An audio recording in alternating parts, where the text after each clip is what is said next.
តម្លៃហាងឈិញមាសអន្តរជាតិនៅល្ងាចថ្ងៃសុក្រចុងសប្តាហ៍នេះតើមានការប្រែប្រួលតម្លៃបែបណាតម្លៃមាសអន្តរជាតិនៅល្ងាចនេះបានហក់ឡើងខណៈលុយដុល្លារអាមេរិកបានធ្លាក់ចុះដោយសារការព្រួយបារម្ភអំពីសុខភាពនៃសារពើពន្ធរបស់អាមេរិកដែលមិនសូវមានភាពល្អប្រសើរនោះបានធ្វើឲ្យដុំមាសបន្តការចាប់អារម្មណ៍ទុកជាទ្រព្យសម្បត្តិដ៏មានសុវត្ថិភាពគិតត្រឹមល្ងាចថ្ងៃសុក្រទី23ខែឧសភានេះមាសឡើងឈរនៅតម្លៃ$4020ក្នុងមួយតម្លឹងឬគិតជាខ្នាតអន្តរជាតិស្មើនឹង$3334ក្នុងមួយអោន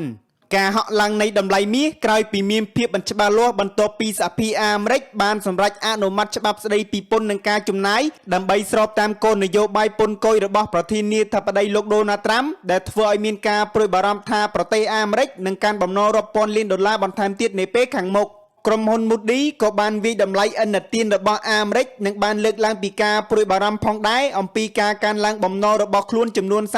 $36,000 លាន